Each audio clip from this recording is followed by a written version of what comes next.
Good morning, it's Claire Jones here from Your One Life Healthy Weight Solutions, and I'm here with you on Monday the 15th of May at 9 o'clock for episode 42 of Monday Morning Matters.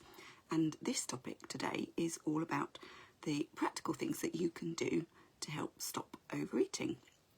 So if you are watching live, I would absolutely love it if you'd say hello. Comments don't always appear, but if they do, I will acknowledge. And if I don't see them, then obviously I will come back to you after the session is over. So I hope you've all had a lovely weekend. It seems a bit strange not to have a bank holiday this morning. So I'm here with you at the right day, at the right time of Monday morning at 9 o'clock. So for those of you who are new to the group, I just want to say a very warm welcome.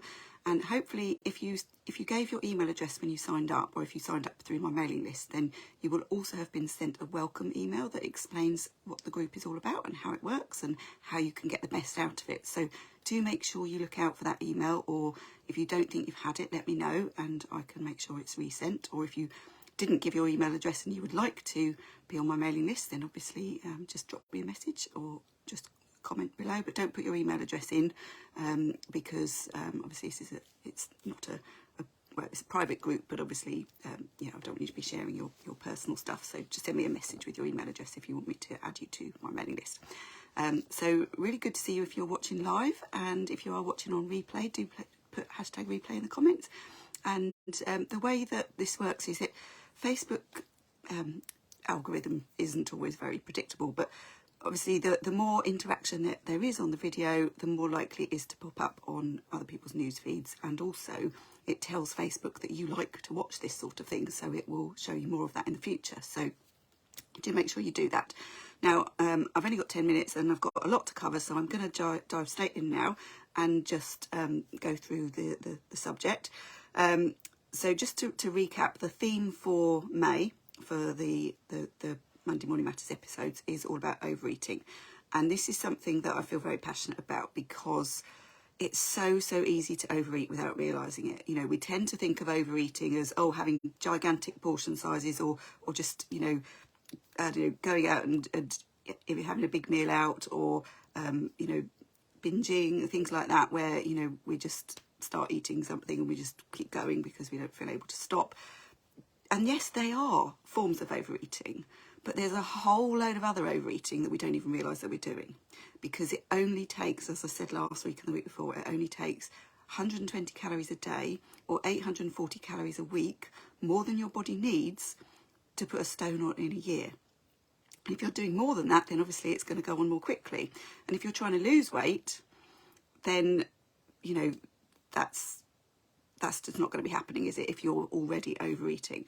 So in my view and experience, which is quite extensive now, we need to get a handle on learning how to stop overeating, learning how to not want to overeat in the first place, because then that makes weight loss so much easier, because there's only a small place that we need to go in terms of getting the calorie deficit that we need if we're no longer overeating. So and a lot of people come to me saying, I don't understand why I'm putting on weight. And because they say, I eat really healthily, I don't have big portion sizes, but they may be snacking through the day, they may be eating mindlessly, they may be having foods that are more calorie dense than they realise. And if we don't know how much we're eating, how on earth can we know whether or not we're eating the right amount for our bodies? Obviously, one of the ways to tell is your weight going up. If your weight is going up, then you will be eating more than you need. Obviously, there are lots of factors that influence that, but the main thing that they influence is not our weight itself, it's the behaviour that we then engage in, which then influences our weight. And so, of course, a lot of the things that people struggle with is consistency. Like one day we might think, I'm doing really well, I've been eating this many calories, and then it only takes a weekend or a few glasses of wine to wipe out the whole progress that you've made. And as humans, we're naturally not very good historians about relaying what we've eaten in sort of later on, because part of us doesn't actually want to admit it, but also we're not hardwired to kind of really think and remember about what we've eaten. We're hardwired to just eat when food is available, and so we do. So this is the problem we've got to kind of get a handle on. So I want you to remember that overeating is a natural thing to do. There's nothing wrong with you if you overeat, okay? The problem is that the society that we're living in now is set up to make us overweight at the same time as telling us we need to lose it. So it's a really, really hard kind of conflict to be in. So I want you to take the pressure off yourself. If you know that you overeat, either you know, you're fully aware of it, or maybe you're not even aware of it and you're not understanding why you're putting on weight. It's because you're just doing what comes naturally, okay? And we develop habits, and those habits become very strong, become very deep rooted. And so it takes a lot of time and practice to learn how to undo those habits and create new, healthier ones.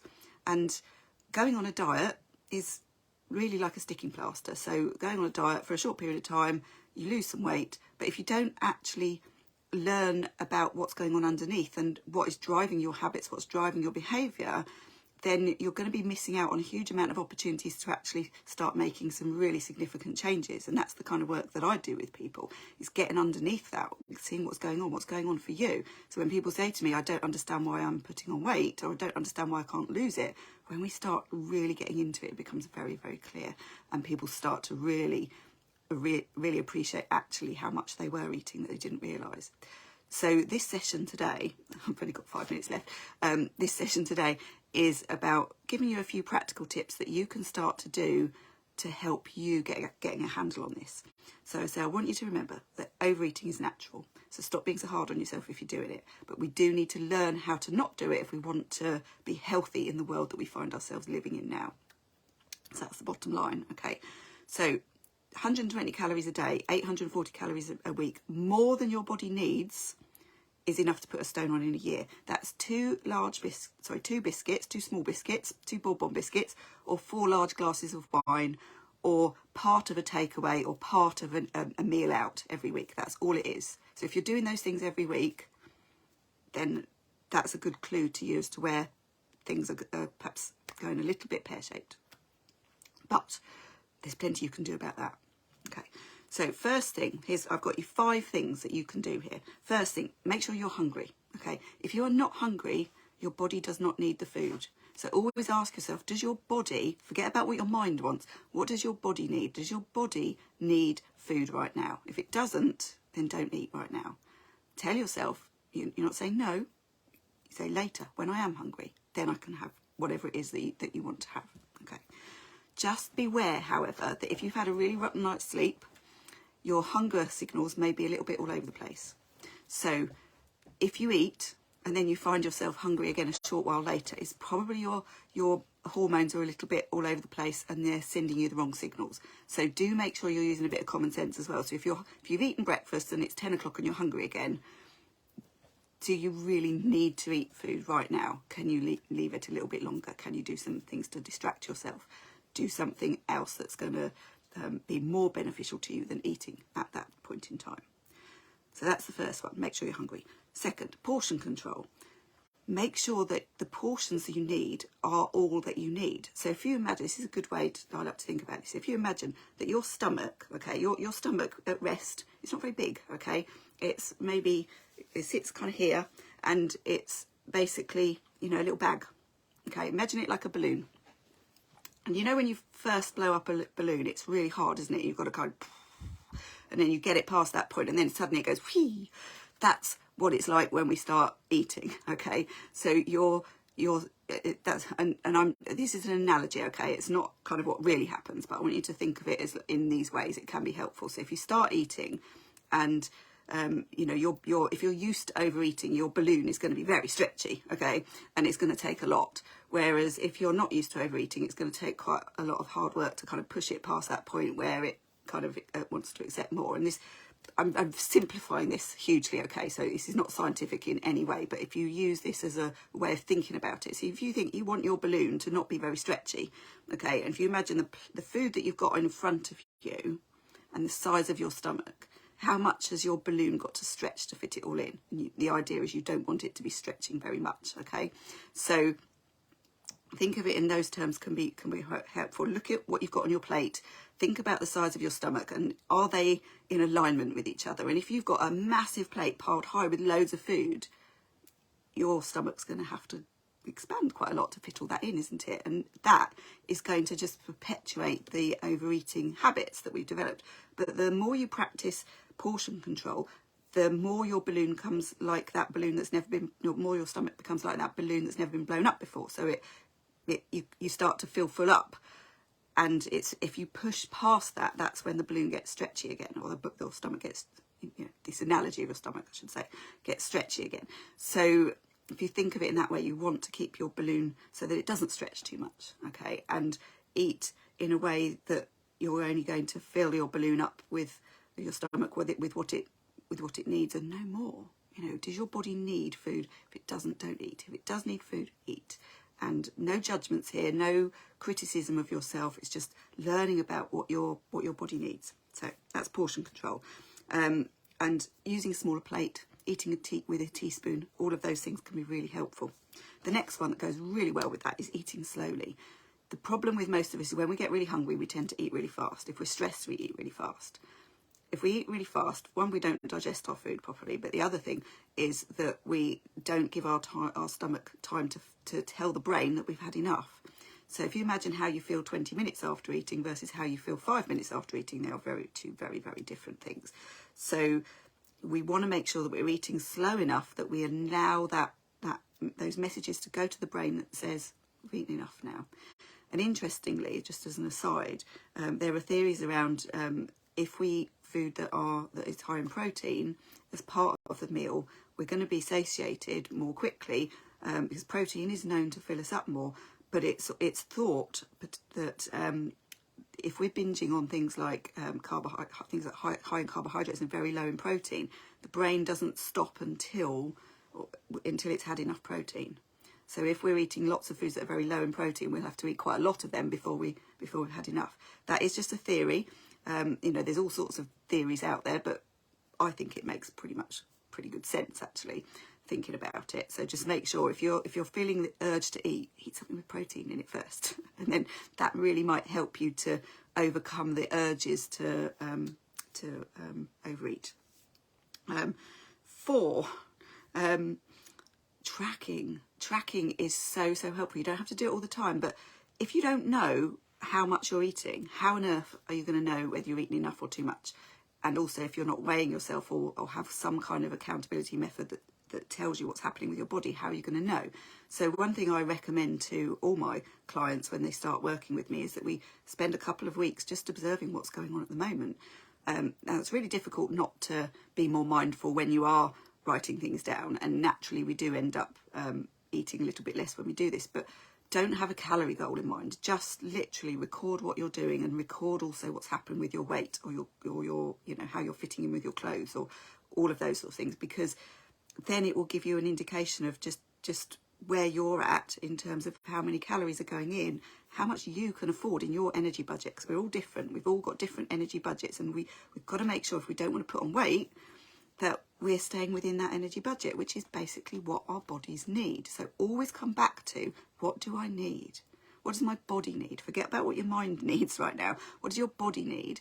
And what we really want to be able to do is make sure that we're feeding both body and mind simultaneously. So you want to be eating nice, nutritious food in the right quantities. And if you're not physically hungry, do other things that are going to support your mental health. So do something. So if we're taking away things, we want to be making sure we're replacing them with something of equal or better value. So we need to reduce the role that food takes up in our lives and go and do something else. I mean, looking behind me, you can tell what I was doing in place of eating lots of food. So, but you don't have to start running. You can do whatever you like. It's about finding something that's going to be beneficial to you, that's going to be not just a distraction, but a benefit, something you enjoy doing, something that's going to take up your time and attention, so that food doesn't become the be-all and end-all of your life. Because that's the problem for many of us in this society, is that food has become a far bigger part of our lives that is healthy for us. So, that was fine to have big banquet type meals, in many years gone by, because they were few and far between. But how many of us eat out every week? How many of us have takeaways every week? How many of us snack throughout the day? How many of us are sedentary? It's about changing the whole way we see food and not see it as the be all and end all, and everything revolves around food. Just walk down a high street and count how many buildings there are that are related to food and drink. It's going to be more than anything else. I can pretty much guarantee it for pretty much most high streets. And then new ones popping up all the time at the same time as we're bombarded with this message of lose weight. How can we do that in this world if we don't wise up to what's going on and not be not succumb to all the marketing that we are bombarded with all the time? We've got to wise up to this. So that basically is all I've got time for today. Finally, 80-20 principles. If 80% of your diet is highly nutritious, you've got 20%, and I'm talking about your calorie budget here, okay? So if you've got 2,000 calories as your budget, and I'm just plucking that figure out in the sky because that's the average, yours may be different, you might need to work it out. But let's say that means that 1,600 of your calories can be, highly nutritious as best you can do with the money that you've got and with the lifestyle constraints you've got, and then you've got 340 calories to have whatever you fancy every day. So there's no need to restrict. There's no need to do the all or nothing.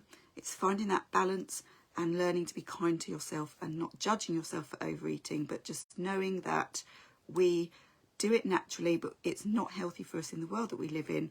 So learn more about what works for you. And, we just do our best. But when we know more, we can do better. So it's always, what can you do that's a little bit better, and gradually move yourself to a place where you feel more in control, more in healthy control of your decisions, that you're detaching yourself emotionally from things and you're just thinking on a factual basis right now, what does my body need? And give your body that. What does your mind need? Does it need food? Probably not. If you're not hungry, it definitely won't need food. So what else can you do to help you manage whatever it is that's causing you to have the urge to eat, that's going to help your body and mind both simultaneously and be good for your health? That's what we want. That's what it's all about at the end of the day, is a healthy weight is more likely to mean a healthy body and mind. Yeah. And that's what we want. So I hope that was helpful. Next week I'm going to be talking a little bit more about about this general, and also the different ways that I can support you with doing this, both on a free basis and also to talk to you about the new service that I've got coming, which I'm really excited to tell you about. So do make sure you tune in next week, and I will see you then. Take care. Bye bye.